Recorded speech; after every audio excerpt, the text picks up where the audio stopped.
en esta Adelante, Dani, muchas gracias. Pues buenas tardes, profesoras, profesores. A mí es para mí un gusto poder apoyarles en esta sesión como moderadora y es también para mí mucho gusto presentar a Ami.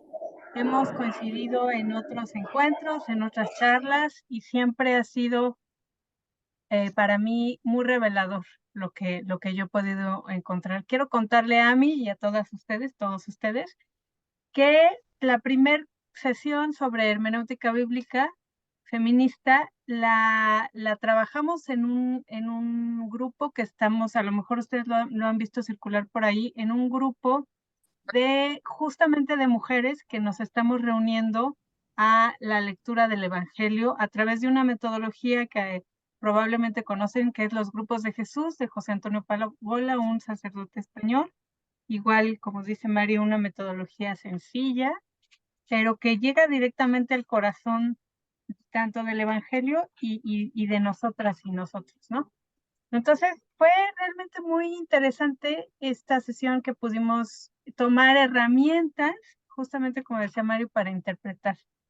Em, pues para tener ojos distintos, a lo mejor ojos renovados de cómo hacer estas lecturas, ¿no? De este texto que a lo mejor ya hemos escuchado desde niños, desde niñas, como también a mí nos contó la sesión pasada, que a lo mejor hemos escuchado ya bastante, pero tiene todavía mucha riqueza que contarnos el texto evangélico. Y bueno, evangélico y de la Biblia en general. Entonces vamos a dar, sin más, vamos a darle la palabra a Ami. Recordar, bueno, que ella es estudiante de la licenciatura en Ciencias Teológicas en la Universidad Iberoamericana de la Ciudad de México, y dentro del mundo teológico es su deseo mantener un enfoque crítico y subversivo desde la teología queer, feminista y de la liberación. De esta manera continúa descubriendo una visión de Dios, de amor, como una percepción que se ha ido moldeando desde su infancia hasta el día de hoy. Entonces, Sami, pues adelante, yo estoy aquí para lo que se ofrezca. Muchas gracias, Daniel. ¿Ahí me escuchan bien? Sí, perfecto. Es un gusto volver a encontrarles. Lamentablemente no pude lograrlo en la sesión pasada porque me enfermé terriblemente, pero igual, como les decía, estoy muy feliz de acompañarles el día de hoy y tener esta última charla respecto a mujeres en la Biblia para poder... mm, yo deseo que esta última sesión podamos tener un poquito más de diálogo para de cierta manera rescatar dudas, preguntas, inquietudes, comentarios en general y, y pues las resolvamos juntas, juntos. eh, y pues siguiendo la línea que teníamos en nuestra primera charla, me gustaría rescatar los puntos más importantes. Em, Como, no sé si recuerdan, pero en la primera charla teníamos como bibliografía el libro de Elizabeth Shoshlet Fiorenza. Se titulaba, bueno, se titula, pero ella dijo, Prácticas feministas de interpretación bíblica y fue publicado en 1992. Elizabeth eh, es una teóloga feminista y pues para no repetir lo mismo que ya habíamos comentado en la primera charla, que creo que pueden tener acceso a ella mediante grabaciones, mediante alguna grabación. Eh, rescatando los puntos de esa primera charla, me gustaría comentar que ella nos ofrecía principios de la interpretación bíblica feminista, ¿no? Y ella señala que la intención de esta interpretación bíblica es no reproducir el discurso patriarcal de sumisión y obediencia que se le ha impuesto a las mujeres, ¿no? Que además de eso debemos de cuestionar la retórica totalizante, totalismo cristiano de derecha, que explicando brevemente qué es el neofundamentalismo cristiano de derecha, es un movimiento cristiano eh, que combina creencias religiosas conservadoras con una agenda política de derecha, ¿no? Y pues hay que cuestionar esta estructura y también de esta manera cuestionar el androcentrismo teológico liberal. Igual, otro principio es desmantelar los paradigmas dominantes de la interpretación bíblica y reconstruirlos en términos de una retórica crítica. Estos son los tres principios que me gustaría que recordáramos en un primer instante para continuar con un tema que va a dar pie a que podamos interpretar ahora sí el texto bíblico, ¿no? Y también me gustaría recordar el modelo crítico de interpretación feminista. Este modelo es a partir de entender la interpretación feminista como un proceso de lectura y reconstrucción, así como una práctica de resistencia y transformación. Eso es clave para poder hacer este tipo de interpretación crítica y, y al mismo tiempo poder emplear métodos críticos históricos y literarios para desintricar las funciones ideológicas de los textos bíblicos. Es decir, no mantener una postura neutral frente al texto bíblico, que fue más o menos de lo que nos centramos en la última charla, ¿no? Y pues bueno, ahora sí, recapitulando muy brevemente lo que pudimos hablar en esta ocasión, me gustaría empezar con un versículo. Eh, es Gálatas 3, 27-28. Yo creo que muchas y muchos de aquí están familiarizados con este versículo, pero considero que es una buena manera de empezar y también es un versículo que en lo personal me ha ayudado mucho en cuanto a mi propia experiencia espiritual, religiosa, cristiana, por darle algunos nombres, ¿no? Pero bueno, Gálatas 3 del 27 al 28 dice lo siguiente. Los, los que os habéis bautizado en Cristo, os habéis revestido de Cristo, de modo que ya no hay judío ni griego, ni esclavo ni libre, ni hombre ni mujer, ya que todos vosotros sois uno en Cristo Jesús. De cierta manera, para mí, y explicando un poco el por qué lo escogí, es sumamente liberador como el encontrarnos con un versículo que no marque diferencias y que nos presente como iguales ante nuestro Creador, ¿no? Ante Dios, ante Cristo. Y eso es gracias a que somos sus hijos y sus hijas. Entonces, a mí me ha ayudado a navegar pues los textos bíblicos teniendo como fundamento eso, que al final del día soy un ser humano y soy una mujer, ¿no? Y con eso navegar los textos bíblicos y poder encontrar también en ellos, sí, de una manera crítica, cómo es que tiene una visión patriarcal por la sociedad en la que nació, y también eso lo hablábamos en la primera charla, pero también poder tener esa perspectiva liberadora de muchas mujeres que también están presentes en la Biblia y que no tienen voces, ¿no? Y pues bueno, ya leyendo ese versículo, ahora, ¿ahí me siguen escuchando bien? Sí, Muy bien, muy ¿Sí? bien. Ok, gracias.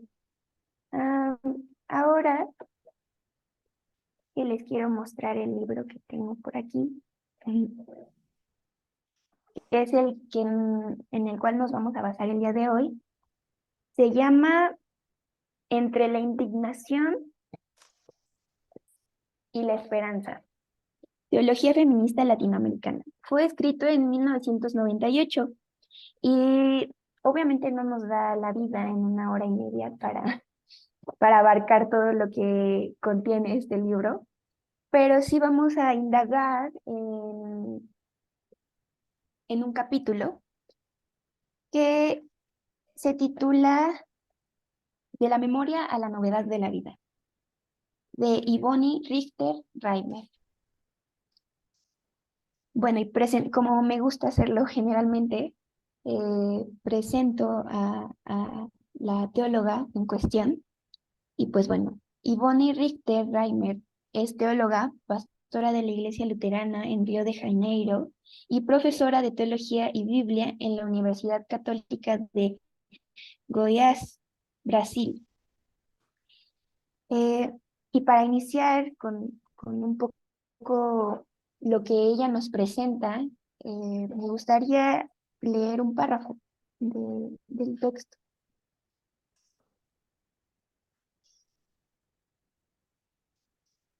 Mujeres, vida, vida de mujeres, mujeres de la vida, encuentro, desencuentro, encuentro desencontrado, desencuentro encontrado. Acabamos por entrar en el encuentro de nuestras vidas desencontradas, divididas, multifacéticas. En el encuentro, historias. Mujeres que cuentan sus historias y exponen su vida. Historias de la vida. Mujeres blancas, negras, mujeres que son madres y las que no lo son, mujeres que tienen hombres y las que no los tienen, mujeres que practican su sexualidad y su religiosidad dentro y fuera de las instituciones establecidas, mujeres empobrecidas y enriquecidas, simplemente mujeres, ayer y hoy, mujeres. Con esto ella empieza redactando este capítulo que escribe porque hay muchas teólogas eh, que se encargan de diferentes temas a lo largo de este libro, pero ella sobre todo igual expone una nueva hermenéutica bíblica feminista y nos ayuda un poco a entender también su forma de acercamiento al texto bíblico, ¿no? Ella comienza diciéndonos que a veces en lo cotidiano eh, lo cotidiano en nuestra vida, la cotidianidad, ha sido negado tanto por la historia como por la teología, ¿no? Y una reflexión que yo hacía en torno a esto es que nuestras vidas son un regalo que le da voz a la teología. Sin embargo, nuestras voces han sido silenciadas. Y contra todo, las mujeres han resistido con la vida misma, con el simplemente hecho de existir. Entonces, creo que igual como Reimer lo expone, que cada vez que recordamos las experiencias de opresión que hemos sufrido por ser mujeres, simplemente, eh, pues nos vuelve a doler y nos vuelve a lastimar. Pero la experiencia de solidaridad y el proceso de liberación también se encuentran presentes en nuestra memoria y vuelven a alegrarnos e impregnarnos de coraje. Entonces, creo que esta última parte es esencial, porque no podemos quedarnos en un papel de víctima. Y eso creo que, porque a pesar de todo, y como también comentaba hace unos segundos, hemos resistido y en ese resistir también nos hemos encontrado. Y nos armamos de coraje, ¿no? Para continuar con nuestra existencia, con nuestra vida. Y ahora, tratando también de entender el acercamiento teológico crítico que tiene Reimer, es muy parecido, diría yo, también al que tiene Schoschle, que fue la primera teóloga que vimos en la primera charla. Pero creo que ella tiene un enfoque más como vivencial, directamente con las mujeres y en el entorno en el que están inmersas las mujeres, y a partir de ahí fluir con la teología y darle voz a nuestras experiencias, pero también voz a las mujeres que están en la Biblia y que muchas veces han pasado desapercibidas, ¿no? Entonces ella encuentra que ella encuentra una incongruencia, porque podemos, ella dice, percibir que al menos a nivel teórico, las iglesias buscan poner en la mente de sus fieles una cierta visión teológica no racista, ¿no? Por decirlo. En cuanto que se dice y se admite a todas las personas porque son criaturas de Dios y deben de ser respetadas. Y creo que en esto todas y todos estamos de acuerdo, ¿no? Pero por una parte, manejando ese discurso y promoviendo ese discurso, también las iglesias hacen poco o nada contra la violencia sexual y sexista que las mujeres sufren dentro de las mismas instituciones eclesiásticas, pero también las sociales. Es decir, se anuncia por unos, pero invisibiliza a otras. Hay un desequilibrio y ese desequilibrio lo señala como una incongruencia, Rayo.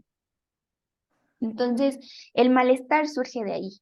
El malestar surge en que en las historias sobre mujeres se observa de manera muy marcada el determinismo religioso de la sumisión y del miedo.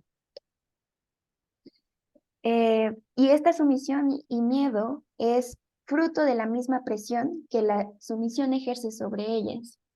Entonces, esto se vuelve aún más fuerte cuando tienen niñas o niños, cuando son mamás. Entonces, sea que lo aceptemos o no, ella lo menciona, la mayoría de historias sobre la vida de las mujeres están marcadas por la enseñanza religiosa cristiana de la sumisión. Entonces, ese es el malestar. Encontrarnos a nosotras mismas en una posición que nos agobia, que nos excluye, que nos somete y al mismo tiempo nos infunde miedo. Entonces, de esta manera es como también se puede contar la historia interpretativa de los textos bíblicos, porque toda nuestra vida, toda nuestra educación y nuestra convivencia han estado y en algunos casos sigue estando impregnada de conceptos que siguen afirmando esta sumisión, esta subordinación de las mujeres a los hombres y también no solo en el seno familiar, sino que también en el matrimonial, como en la iglesia y en la sociedad. Es decir, esta sumisión no solo es eclesiástica, sino que también es social. Es algo, si lo vemos de esta manera, abarca todas las áreas sociales de las mujeres, ¿no? Entonces, cuando nosotras como creyentes también nos encontramos con la misma estructura patriarcal que encontramos en la sociedad, pero ahora también dentro de nuestras iglesias, eso es lo que marca también Reimer como indignante, como incongruente, digamos que lo que anuncia Jesús en su momento, ¿no? Y lo que también leíamos en el versículo, al inicio, se vuelve a marcar las barreras, eh, ya sea ideológicas, ya sea eh, sexuales, ya sea de género. Entonces, se vuelve a replicar dentro de nuestra experiencia como creyentes lo que vivimos fuera de nuestras iglesias. Y pues bueno, aquí la pregunta es, ¿cómo lo subvertimos? ¿Cómo subvertimos esta historia interpretativa de los textos bíblicos? ¿Cómo le hacemos frente a ello, no? Y pues como lo vimos también en la primera charla, es por medio de la hermenéutica feminista de liberación, ya que por medio de esta hermenéutica lo que se busca es leer y releer los textos bíblicos. También implica hacer una lectura crítica de las interpretaciones existentes, ya que a menudo estas nos alejan de la situación original de los textos y de sus contextos, que es lo que también hacíamos énfasis en la primera charla. Se nos ha hecho tomar una posición neutral en cuanto a los textos bíblicos, porque justamente no se nos presenta como importante, como clave, conocer de dónde se originan esos mismos textos y en qué contextos políticos, económicos, sociales, etcétera, ¿no?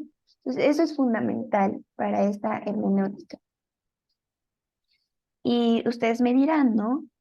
Eh, bueno, creo que a lo mejor ya pudieran como también intuirlo, pero ¿por qué sería importante adentrarnos en esta hermenéutica, ¿no? O sea, ¿por qué sería clave que lo intentáramos? Y pues bueno, yo yo lo que simplemente me gustaría decir es que analicemos que esta misma posición que adoptamos en relación al texto también es la misma que adoptamos en relación a nuestra propia historia. Entonces, de la misma manera en la que yo me acerco al texto bíblico y entiendo el texto bíblico y me relaciono con él, es la misma manera en la que yo me voy a relacionar con mi propia historia y cómo yo me voy a sentir respecto a las decisiones, mi personalidad, mi ser, todo lo que nos constituye como seres humanos, también lo vamos a adoptar ahí. Y es cuando en muchas de las ocasiones termina, pues, digamos que siendo creyentes de una religión que solo sigue perpetuando como estas dinámicas de sumisión, de poder, de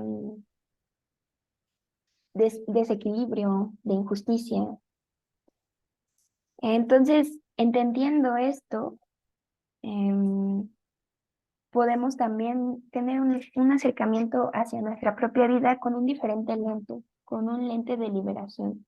No solo, y esto me gustaría recalcarlo, no solo para nosotras como mujeres, sino también para todas aquellas personas que han sido relegadas de nuestra sociedad, ¿no? Entonces, bueno, ahora sí, para no hablar más de teoría ni de hermenéuticas y ahora sí ir directo al texto, vamos a hacer, igual con la ayuda de Reimer, una lectura de Hechos 16. Igual si quieren tomar nota para que ustedes también lo puedan leer en algún otro momento y ya con lo que comentemos aquí puedan, no sé, a lo mejor y les surge alguna duda, algún comentario, también yo creo que me lo pueden hacer llegar y seguir ampliando el diálogo, ¿no? Que no solo se quede en esta sesión, sino que también juntas y juntos nos podemos enriquecer en nuestro propio camino espiritual. Entonces, eh, vamos a leer Hechos 16 y, bueno, no vamos a leerlo porque está un poquito largo, pero les voy a dar un resumen de lo que habla Hechos 16.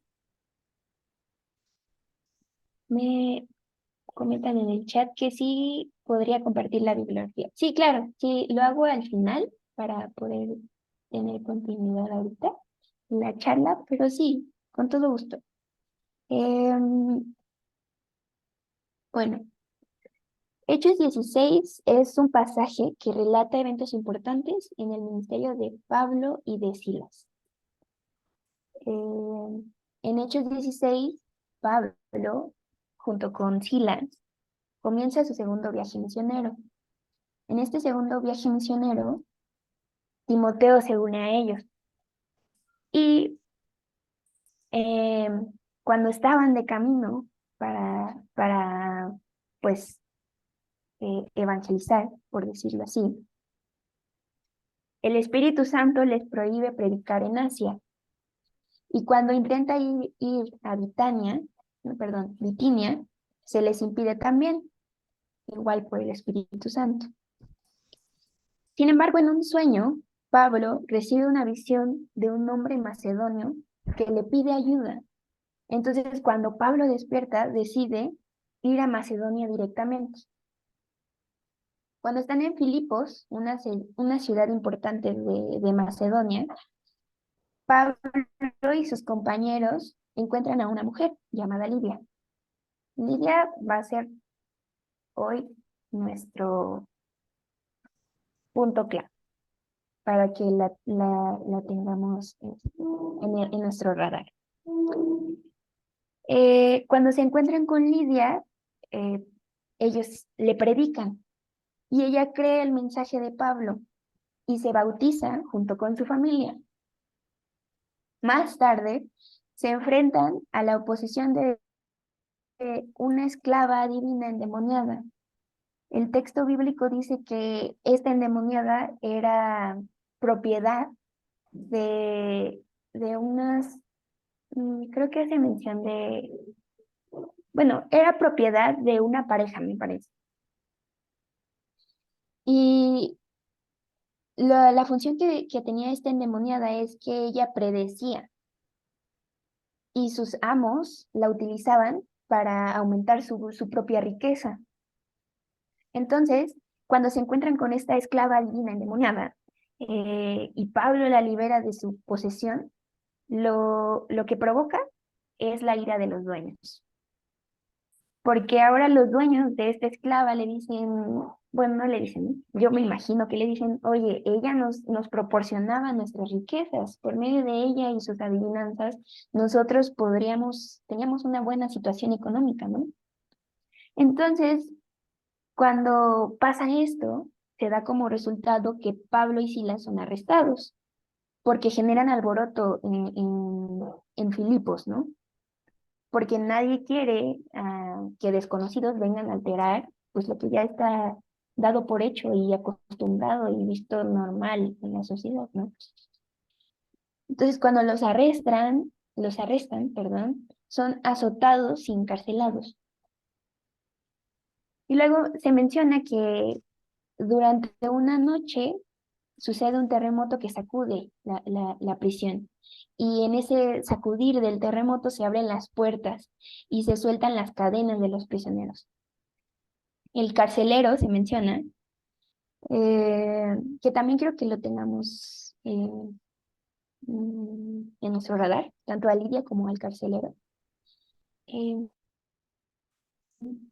porque cuando pasa esto, el carcelero empieza a temer por su vida y por los castigos que le pueden imponer, porque pues ya todos los presos se le escaparon, ¿no?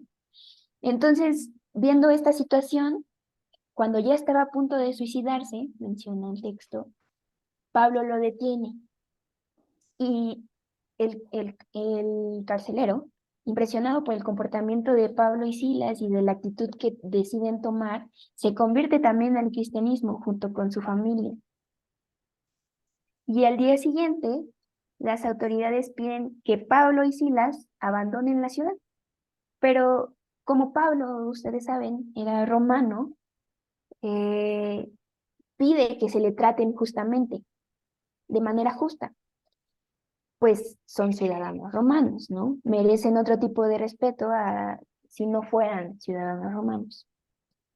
Entonces, menciona el texto que las autoridades, al escuchar que habían encarcelado a ciudadanos romanos, perdón, se estremecieron y deciden disculparse y los liberan.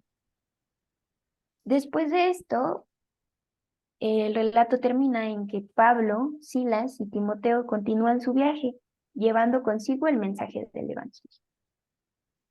Entonces, nada más como para tenerlo, para que lo veamos directamente de nuestras Biblias. Lidia aparece únicamente en 2 versículos de todo el capítulo 16. Aparece en el versículo 14 y en el 40, es decir, casi al inicio o a mitades del capítulo y hasta el final. El 14 dice así: una de ellas adoraba a Dios, nos escuchaba con atención, se llamaba Lidia, era natural de la ciudad de Tiatira y se dedicaba a la venta de tejidos de púrpura. El Señor le abrió el corazón para que se adhiriese a las palabras de Pablo. Cuando ella y los de su casa recibieron el bautismo, suplicó: si juzgáis que soy fiel al Señor, venid y hospedaos en mi casa. Y nos obligó a ir. Esa es la primera vez que aparece Lidia. Del 14, no, sí, 14 y 15. Y después en el 40, al salir de la cárcel, se fueron a la casa de Lidia. Vieron de nuevo a los hermanos, los animaron y se marcharon.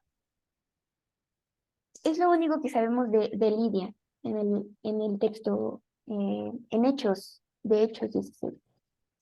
No se tiene mayor rastro de ella, más que algunas hipótesis que prefiero no compartir porque prefiero mejor centrarnos ahorita en desmenuzar este capítulo juntas y juntos. Pero bueno, teniendo eso en mente,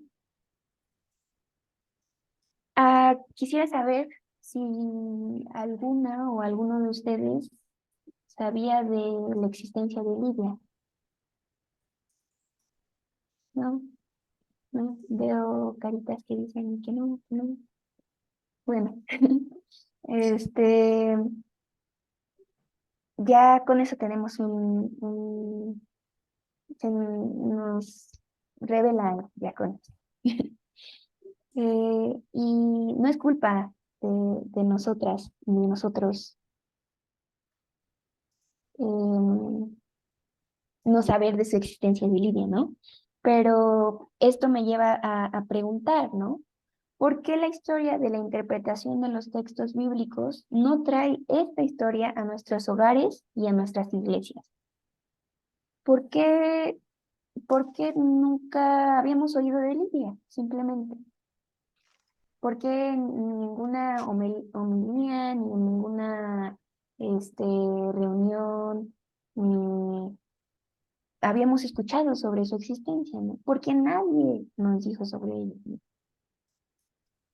Sin embargo, a personas que se dedican al estudio bíblico sí se dedicaba. Eh, entonces, eso es lo que vamos a ver el día de hoy, contrarrestándolo con una reinterpretación, como Reimer lo llama, feminista, de su misma historia de Lidia. Y pues bueno, ¿cuál ha sido entonces la interpretación dogmática que se le ha hecho a Lidia? Eh, Generalmente, los estudiosos, sobre todo hombres, que hacen comentarios a la Biblia, la describen como una mujer muy rica, como alguien que debe haber heredado todo su capital al momento en el que falleció su supuesto marido, como alguien también que importaba artículos de lujo del Oriente para revenderlos en Europa, que tenía esclavos y que por esta misma razón también podía hospedar a los apóstoles, es decir, a Pablo, a Silas y ay, se me fue, es que lo tengo que decir bien, porque si no, me Timoteo, lo saco. Sí era, Timoteo, sí era Timoteo, ¿verdad? Sí, ajá, sí sí, era ajá. Timoteo. Sí. Gracias, Dani. Este, y pues los podía hospedar a los apóstoles en su lujosa casa, ¿no? Y que en última instancia, pues Lidia se nos presenta como alguien que no permitió, como señora de alta sociedad, que la contrariasen en su oferta. Eh, Porque como ustedes, y como también, es que lo vimos muy rápido, pero Lidia es la que se ofrece en el versículo 15 a que los apóstoles se queden en su casa. Pero este gesto, que podríamos decir que es un gesto muy amable, eh, mayormente se ha interpretado eh, por los estudiosos bíblicos como ¿cómo decirlo? Am, Como que Lidia se empecinó, perdón, y que por ser una mujer de una sociedad alta, rica, etcétera, etcétera, no aceptaba un no por respuesta y que por eso ellos terminaron en su casa. Esa es la interpretación que se le da a Lidia dogmáticamente, habla. Entonces tenemos a una mujer rica, una mujer mimada, una mujer que es voluntariosa, que se debe hacer lo que ella pide, etcétera, ¿no? De acuerdo a esta interpretación. Sin embargo, Reimer nos ofrece otra interpretación.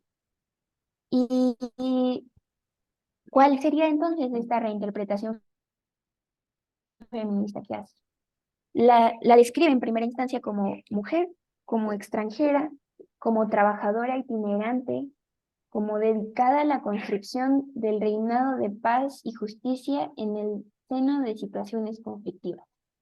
Ustedes me van a decir, a mí, pero ¿cómo? O sea, es la misma mujer de la que estabas ahorita hablando y que dicen que es rica, voluntariosa, eh, que tiene esclavos, privilegiada, etcétera.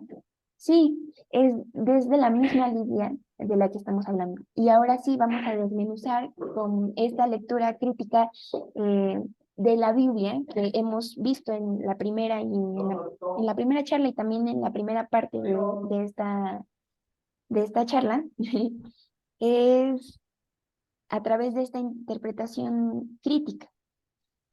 Y pues bueno, vamos a conocer a Lidia entonces. Lidia, como se nos menciona en el texto bíblico, se dedicaba a las telas. Para tenerla aquí a la mano, ay, creo que perdí mi separado. Sí, lo perdí, pero bueno. Lidia se dedicaba a la fabricación de telas. Su trabajo, desde el punto de vista de la ideología romana, no era reconocido como digno de personas libres, ya que el trabajo con las tintas se utilizaban materiales malolientes que orina. Entonces, la sociedad romana obviamente no veía con buenos ojos, con ojos de agrado, a estas profesiones y las excluía hacia las periferias.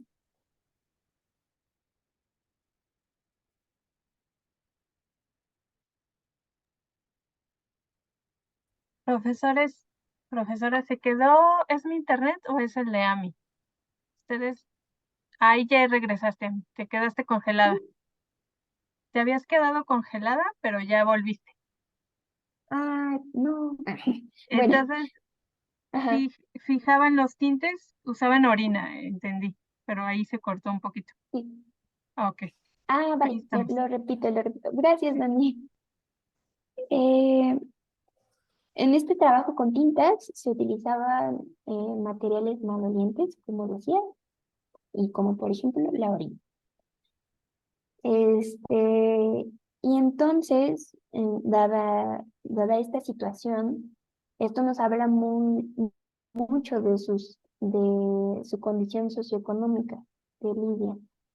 Y por esto mismo, como eran trabajos que no eran considerados como de personas libres o dignos de personas libres, entonces la recluían hacia las.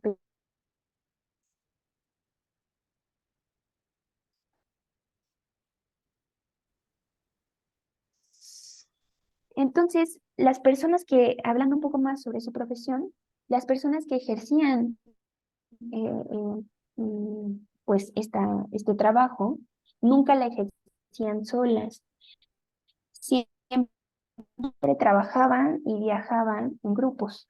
Entonces, estos grupos profesionales, o también llamados casas en su momento, eran una especie de colegio profesional. Y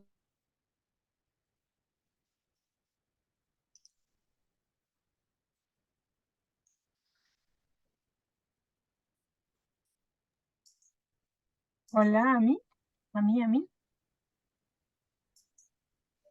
Hola, a mí.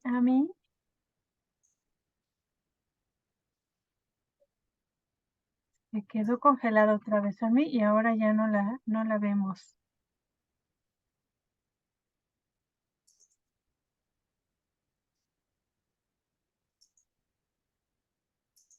Está muy bonita y entretenida la historia y luego la contextualización. Justo en ese momento.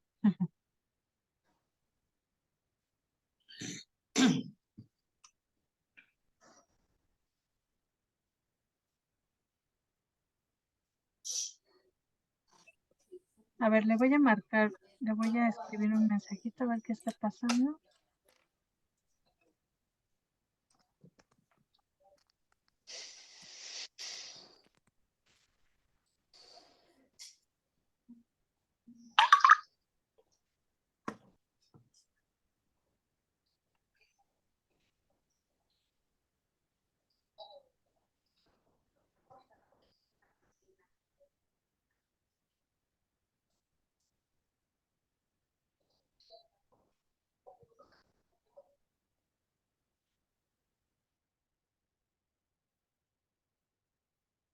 Ahorita a ver si me contesta, profesoras, profesores.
Hoy ha sido un día complicado para el internet, ¿verdad?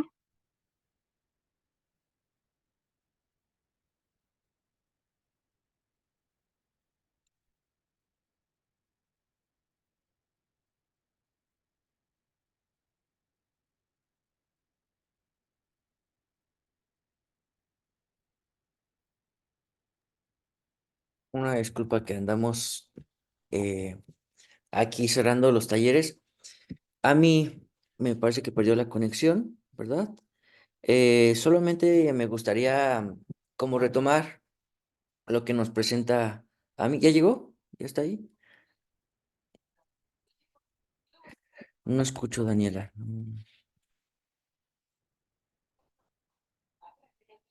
Perdón, está hablando por teléfono con Ami, ya está aquí. Ah, perfecto, muy bien, Justo en el momento más emocionante del relato. muy bien. Hola, Ahí está. perdón, era para generar suspenso, ¿no? Este, bueno, igual ahí espero me escuchen un poquito mejor. Quién sabe qué le pasó a mi computadora, pero bueno, me jugué un poco chueco, perdón. Bueno, estamos conociendo a Lidia, ¿no? Entonces ya habíamos dicho de Lidia que su trabajo no era considerado dentro de la sociedad y de la ideología romana como un trabajo digno de las personas libres, porque utilizaban materiales malolientes, como por ejemplo la orina. Ya parezco disco rayado, ya lo dije muchas veces, pero para recapitularlo, ¿no? Entonces, después de eso, también me gustaría decirles y hablar sobre Lidia, de por qué, perdón, que dada esta misma situación, nos muestra mucho de cómo era la realidad socioeconómica a la que se enfrentaba Lidia y también su casa, al ser personas que vivían en la periferia y hacer un trabajo indigno, considerado indigno, ¿no? Entonces, las personas, y creo que fue aquí donde perdí completa señal, es que ejercían estas personas que ejercían esta profesión, nunca lo hacían solas. Entonces, siempre lo hacían en grupo, trabajaban y viajaban en grupos. Y estos grupos profesionales o casas, que se les denominaba así, era una especie de colegio profesional, y con esto me refiero a que se le consideraba colegio profesional porque se unían en dos ámbitos, tanto para la defensa de sus derechos e intereses, como también para la práctica de una religión en común. Entonces, tenían estas dos fronteras, bueno, esos dos ejes, esos dos intereses. El tener una comunidad religiosa, pero al mismo tiempo tener una comunidad que te ayude a alzar la voz ante ciertas situaciones y sobre tus derechos y sobre tus intereses, ¿no? Entonces, nos menciona Reimer que Lidia resulta ser la líder de esta casa. Y ustedes me dirán, a mí, ¿por qué es la líder? Porque si recuerdan, en el no, en el versículo 14, ella invita a los apóstoles y les dice, vengan a mi casa. Entonces, al decir y al llamar a este grupo como mi casa, ella está asumiendo el papel de una líder. Entonces, debido a la importancia que se da a Lidia, puede decirse que ella era la persona que ejercía el liderazgo en aquel grupo de mujeres y que por este motivo ella se daba el privilegio, o bueno, mm, se daba el nombre de llamar y de pronunciar a este grupo, a esta casa, como su casa, a mi casa. Entonces, ella vivía en una colonia romana. Y en esta colonia romana, como a lo mejor pueden saber, había un antijudaísmo muy fuerte y estaba muy arraigado. Entonces ella resultaba ser extranjera y practicante también de una religión judaica. Entonces son dos piezas más que se agregan a Lidia. Como lo mencionaba al inicio de su descripción, que Rainer la considera como mujer extranjera, trabajadora itinerante, porque al dedicarse a las tintas también era un trabajo que no se ubicaba solo en un lugar, sino que se podían trasladar. eh, y que además, y esta es la última parte que vamos a desmenuzar, es dedicada a la construcción del reinado de paz y justicia en el seno de situaciones conflictivas. Y por esto recalco que vivía en una comunidad y en una colonia romana, donde el antijudaísmo estaba muy presente. Y por eso, al ver esta situación, Lidia sabía que tanto Pablo como Silas como Timoteo estaban en un lugar en donde no eran aceptados tampoco, así como ella no era aceptada. Entonces, ella es por este motivo, porque empieza a ver que pueden, y como termina el relato, metiendo a Pablo y a Silas y a Timoteo a la cárcel, que los pueden hacer daño, ¿no? Y por eso les insiste, y el texto también dice, y los forza a los apóstoles a permanecer en su casa, porque ella conoce el eminente peligro que corrían al tener eh, alguna relación con los judíos, o ser de origen judío, ¿no? Entonces, con esta acción lo que ella hizo fue comprometerse en protegerlos frente a las autoridades locales. Y entonces podemos hacer la siguiente pregunta. cuál fue la función de aquella historia de mujer, en este caso de Lidia, dentro de aquel contexto sociopolítico, económico y literario. Bueno, Lidia, en este caso, le brindó protección a los apóstoles. Y con esto, lo que podemos empezar a concluir es que Lidia utilizó como argumento su fe, ya que para ella la fidelidad a Jesucristo excluye la fidelidad al sistema de la Pax Romana.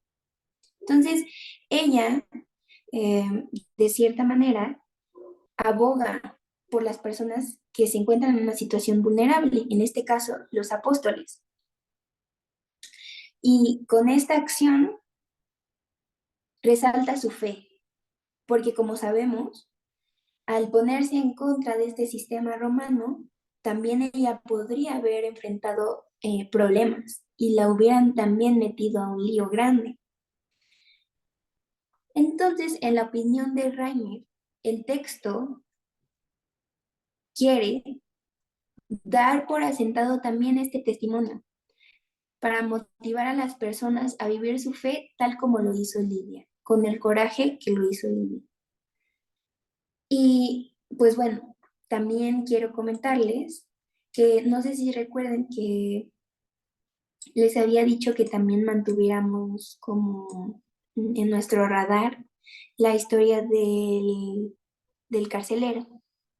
Bueno, nada más es para mencionar que si bien el carcelero ocupa más versículos en este relato bíblico, es decir, que pudiéramos conocer más sobre el carcelero, en este relato se ha enfocado más en la historia del carcelero y Lidia se ha dejado a un lado.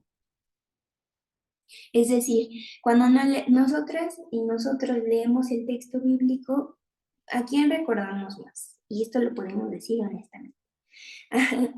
¿A el carcelero o a Lidia? Co- Como ya les había dicho, Lidia solo aparece 2 veces. Entonces también es entendible que, que no la recordemos tanto, ¿no? Por su muy poca participación inmediata con el texto bíblico. Pero no sé, eh, igual que esto tiene que ver con que, y lo hablamos en la primera charla, que el texto bíblico también está inmerso, bueno, sí, estaba inmerso en una situación y en una condicionante patriarcal, ¿no? Entonces también es entendible por qué no, casi nunca hay como mujeres que destaquen en los relatos. O si están ahí, ocupan un papel secundario que hace función a un relato de algún hombre en la Biblia, ¿no? Entonces, también teniendo esto en consideración, menciona en los comentarios que hace Lucas en Hechos que este suceso de lo que pasó en Filipos, en la ciudad de Macedonia, es el comienzo de la vida cristiana en aquella colonia romana. Entonces, tiene una relevancia importante este momento, este segundo viaje misionero de Pablo, ¿no? Que después continúa, pero que en un primer momento vemos cómo Lidia tuvo que ver con que se pudiera comenzar esta comunidad cristiana dentro de esta colonia romana. Y pues bueno, no sé si les sorprendió un poquito cómo y teniendo una lectura crítica del texto bíblico, cómo es que pudimos saber más de Lidia.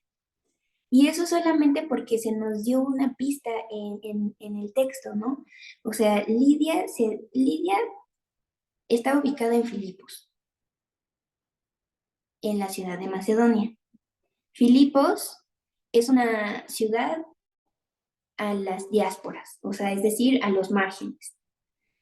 Eh, y aquí no estoy hablando de lo que ya hemos comentado acá, ¿no? O sea, directamente con el texto. Lidia eh, también se dedicaba a las telas y a las tintas. Entonces, con eso, con esa información clave, pudimos ahondar en el contexto histórico y decir, bueno, ¿cómo era la situación socioeconómica de una persona que se dedicaba a las tintas o a las telas en aquel momento histórico?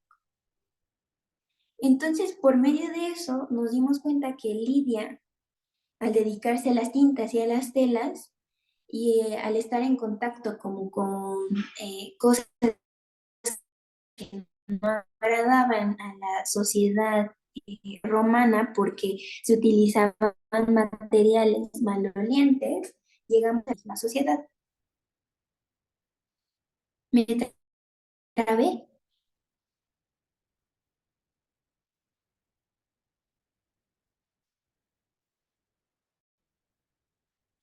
¿Sí me escuchan? Sí, a mí. Sí, ah, Sí. vale, vale. Entonces, con ese pequeñísimo dato que pudimos haber pasado por alto, es como Lidia a veces solo se resume en que apareció en los versículos de un capítulo de quién sabe qué libro y quién sabe qué historia y nadie sabe nada de ella, ¿no? Pero prestando atención y utilizando este método hermenéutico crítico y que también es pronunciado como feminista, pudimos saber más sobre Lidia. Y esto nos ayudó también a entender que Lidia apostó de tanto su seguridad como la seguridad de los suyos, de su propia casa, por cuidar a los apóstoles, por ofrecerles una casa, para que no se vieran perjudicados porque sabían las condiciones a las que se enfrentaban las personas de orígenes judíos o que eran considerados dentro de las comunidades cristianas. Entonces, ella fue valiente al ofrecerles un espacio a estos apóstoles. Y pues bueno, me dirán,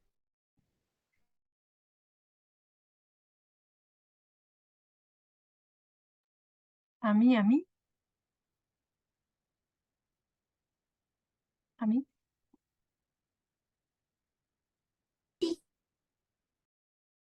¿no?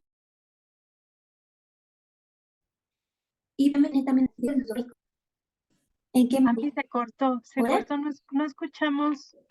eh, Después de ustedes me dirán, ya no escuchamos. Ah, bueno, mejor voy a apagar mi cámara, por un momentito por lo menos, para Ok, que no me trabe, pero bien. sí. Bueno, eh, entonces es por medio y es a través del estudio de los documentos históricos y que están también dentro del contexto de una perspectiva.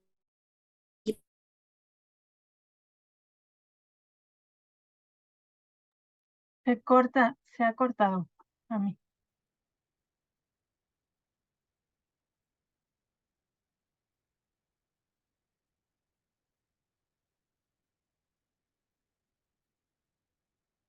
Parece que sigue a mí ahí, ¿sí? Te oímos muy cortado. No te estamos escuchando.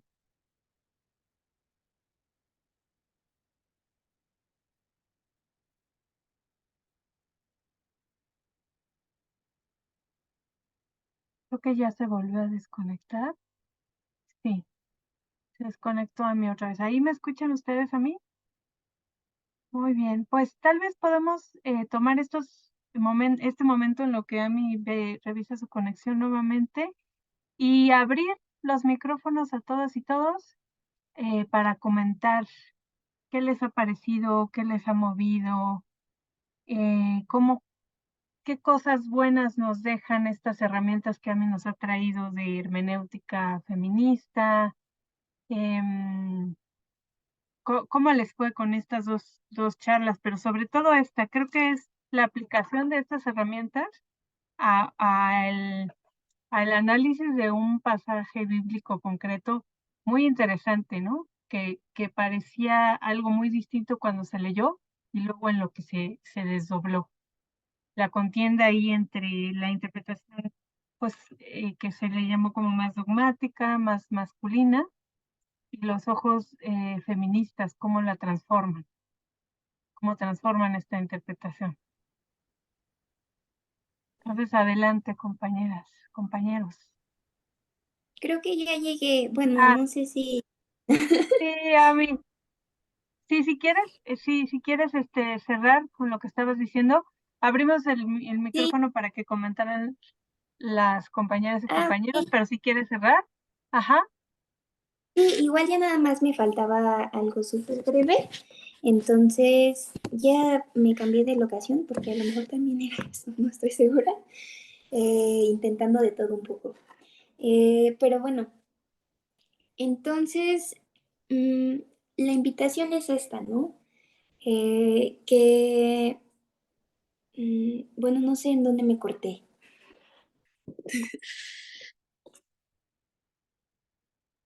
Creo que lo vuelvo a repetir por si acaso, pero pues como les decía, fue por medio de de este como adentramiento hacia también tener un contexto histórico y documentarnos sobre ello, que pudimos conocer a Lidia, que nos pudimos acercar a ella y que así como lo hicimos con Lidia, también lo podemos hacer con muchísimas otras mujeres y también hombres dentro de la misma, dentro del mismo texto bíblico, ¿no? Y de saber cómo es que vivían estas personas y cómo es que vivían ellas y en qué contextos estaban y que también nos pueden enseñar. Porque como también mencionaba, Lidia nos enseña algo muy valioso. Lidia es esta creyente que nos muestra que también es importante ayudar a las personas que están desprotegidas, de poner y hacer uso de nuestra fe y confiar, de ayudar, de ser solidarios. Entonces, creo que es muy importante que hagamos este tipo de interpretaciones bíblicas que son críticas y también son feministas y que también Reimer, perdón, nos invita ella lo menciona como celar eh, las memorias de estas mujeres dentro de la Biblia. Y hacerlo a través de una nueva lectura, de otra posibilidad histórica, y que no sea una meramente dogmática y patriarcal. Entonces, yo las invito y también Reimer las invita y los invita a que también veamos y reconozcamos nuestra voz y que en este reconocimiento de nuestras propias voces, también nosotras somos invitadas en la novedad de vida que se nos da gracias a Jesucristo, ¿no? A Jesús. Entonces, esta invitación lo que significa en última instancia es que retomemos este combate contra la tendencia a recaer en cualquier condición de vida en la que no sea liberada. O sea, es decir, que todo aquello que no abogue por una liberación, que no abogue por una emancipación, que no abogue por una libertad de expresión, de ser simplemente, eso es a lo que tenemos que hacer y combatir. No solamente es acerca de este tema, sino ver por las personas que realmente, por su condición, sea cual sea, han sido recluidas de las conversaciones teológicas, bíblicas, de los espacios eclesiales, de también de la misma sociedad, ¿no? Y cómo es que a veces personas que han sido recluidas dentro de nuestra sociedad, también las recluimos dentro de nuestras iglesias. Entonces, creo que esto es lo esencial, abogar siempre por nuestra libertad, por una vida liberada, y que esa vida liberada tenemos que tener la certeza que era lo que Jesús quería en última instancia, ¿no? Entonces, con esto me gustaría concluir para ahora sí dar paso a los comentarios, que creo que ya es a lo que iban a empezar, pero afortunadamente sí pude llegar. Entonces, me gustaría escucharles y saber qué es lo que piensan al respecto. Y pues nada, sí. Muchas gracias a mí. Ya estaba Georgina por compartirnos una pregunta, pero antes de pasarte la palabra, Georgina, les quiero invitar a todas a que abran su cámara para sacarnos una foto.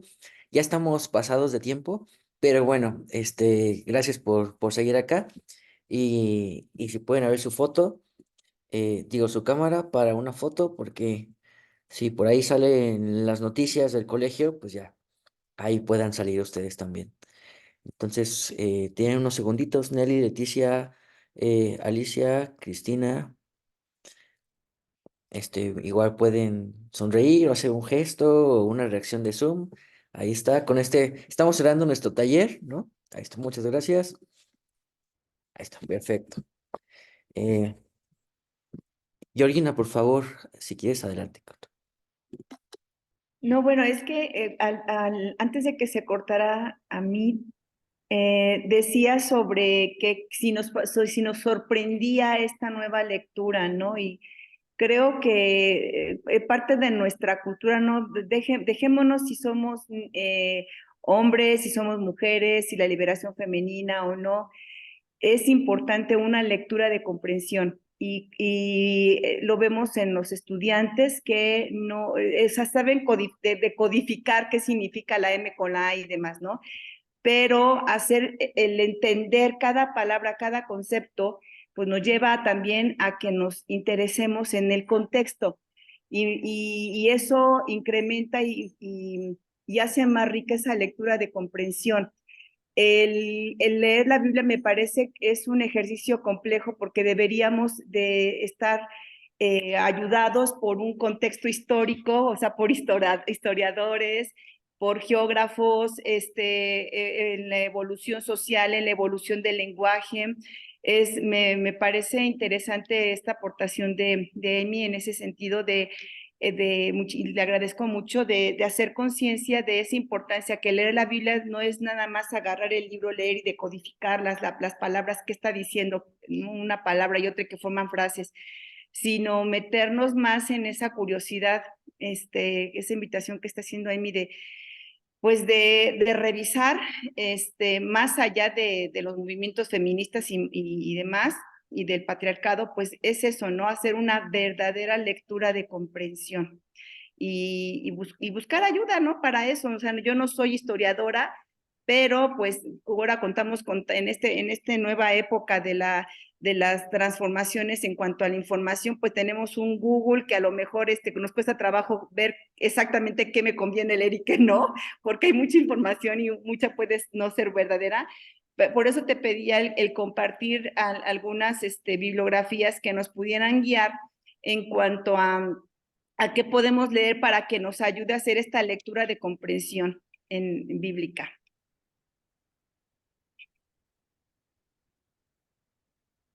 Si quieren, también damos oportunidad, antes de que Ami conteste, de si hay otro comentario, otra pregunta. Ya estamos sobre tiempo, entonces pues solamente es como para compartir, que no se queden con la duda, con la espinita, con la queja, ¿no? Así que adelante.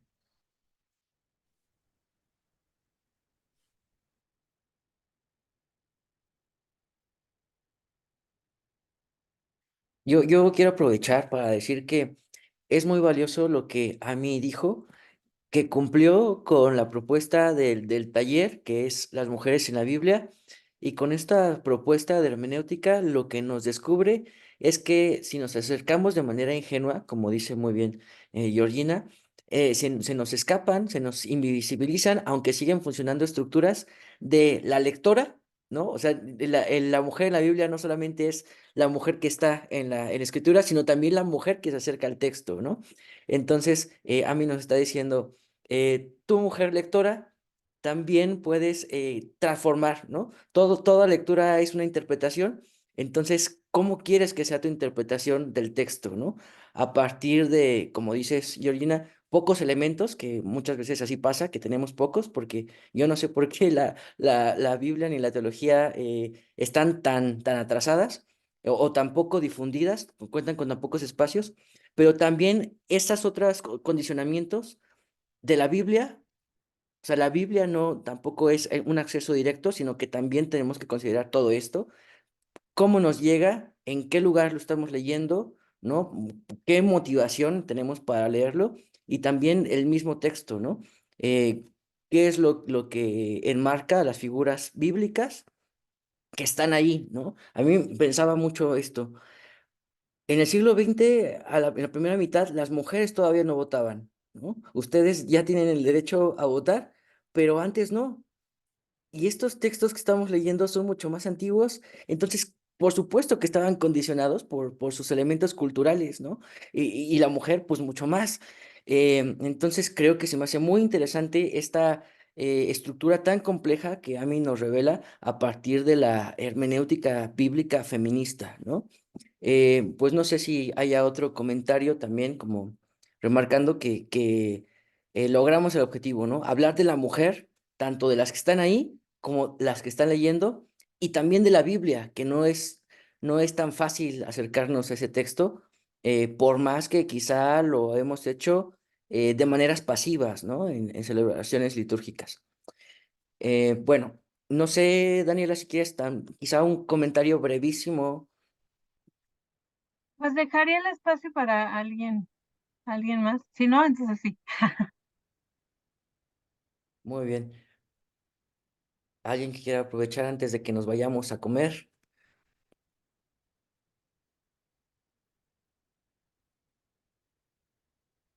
Si quieres, Dani. Entonces, sí. No, es de agradecer mucho a mí siempre me emocionan, me dan un poco de, eh, bueno, me dan mucha esperanza y me dan también este sentido de liberación que sí encuentro en estas propuestas. Y creo que también en este juego que dices, Mario, de el contexto del texto, el contexto de las mujeres del texto y el contexto de las mujeres y de las personas en general que leemos, me parece también que claro que podemos ir buscando, y creo que es un poco una responsabilidad, ¿no? De nosotras, nosotros, como creyentes, buscar elementos, pero creo que también una propuesta feminista que se ha reiterado tanto en el feminismo no teológico como en las teólogas feministas, creo que es también conectar con nuestras experiencias de manera honesta. Rescatar nuestras experiencias, en este caso como mujeres, pero como personas en general. A veces esta lectura que dices, Mario, como automática, no nos permite implicar nuestra vida, la cotidianidad, decía a mí en un inicio, ¿no? ¿Quiénes somos nosotras, nosotros? ¿Cómo vivimos nuestra vida? ¿Cómo imaginamos? A veces también desconectamos la vida cotidiana de nuestra vida religiosa o de lo que hacemos en las parroquias, ¿no? ¿Qué pasa ahí? Hay contradicciones, hay o se alinea perfectamente, qué cosas nos mueven los textos, qué cosas nos mueve el, lo que, pues sí, lo que nos recomienda nuestra iglesia. O sea, yo creo que es un ejercicio también de honestidad y de implicarse, o sea, implicarse digamos, en serio como, como quienes, pues sí, ¿qué es el mensaje de Jesús para nosotras, nosotros, ¿no? Y en eso creo que se vale y tener unas interpretaciones que cada vez sean más propias y más auténticas, digamos, de los textos bíblicos. Es decir, no tener miedo también de interpretar, de decir, bueno, ¿qué veo yo aquí? ¿Qué me está diciendo? Y a lo mejor sí, después se pueden tomar elementos, pero también se vale decir, para mí, ¿qué es esto? ¿No? Para mí, desde todo, así como lo vimos como Lidia, como a mí nos mostró con Lidia, lo podemos hacer un ejercicio como reflexivo sobre nosotros mismos, ¿no? Es decir, ¿qué oficio tengo? ¿Qué lugar ocupo en la sociedad? ¿Cuál ha sido mi experiencia como mujer en mi parroquia? Como mujer socialmente, qué otras cosas viven las mujeres que me rodean. Em, y podemos hablar ahí de infinidad de elementos, ¿no? Eh, Violencias, de inequidades, de situaciones familiares y también de recursos a lo mejor que hoy tenemos, ¿no? Pero creo que a mí también me parece importante esto, rescatar la experiencia y rescatar el juego entre el contexto de origen, digamos, y el nuestro propio. ¿Mm? También hacer ese ejercicio como se hizo con Lidia, de decir quiénes somos. Y a partir de una cosa lo más, eh, pues sí, reflexiva, entonces también acercarnos, ¿no? No necesariamente con las grandes interpretaciones. Creo que eso también construye una identidad, una pertenencia, una fe también, a lo mejor más arraigada, me parece. Muchas gracias, Dani. Pues yo creo que nos damos cuenta de este excepcionalidad de este curso, ¿no? Es difícil encontrarse con espacios así, así que pues muchas gracias a mí por compartirnos y a todas también por quedarse a pesar de la hora. Ya hace ya casi media hora que terminó, pero seguimos aquí por algo, ¿no? A mí algo para cerrar. Pues muchas gracias por el tiempo. Creo que es un curso que podría durar mucho, mucho y ser de muchas más sesiones. Entonces, y como decía Mario, ¿no? Es complicado encontrar espacios en donde se utilice una interpretación hermenéutica diferente que aboga también por otras visiones y acercamientos bíblicos, pero también les animo a que lo sigan buscando estos espacios y que puedan incluso hacer este ejercicio eh, a solas, ¿por qué no? ¿No? También sumergirse un poco en los textos, buscar mujeres dentro de la Biblia y así como lo hicimos con armar como piezas de rompecabezas y buscar a la persona que consideren pertinente para guianza, para eh, una mayor explicación. Entonces creo, igual, EPEC es un lugar en donde he encontrado comunidad y en donde yo sé que si ustedes también continúan yendo a los cursos y así van a poder ampliar mucho más sus conocimientos, sus acercamientos y su espiritualidad, ¿no? Y yo creo que eso es lo importante. Otra vez vuelvo a reiterar, muchas gracias por haber estado, por haber escuchado lo que tenía que decir. Y pues nada, espero que nos volvamos a encontrar en algún punto. Y gracias. Pues muchas gracias a mí, gracias Dani y a cada una de las que están acá.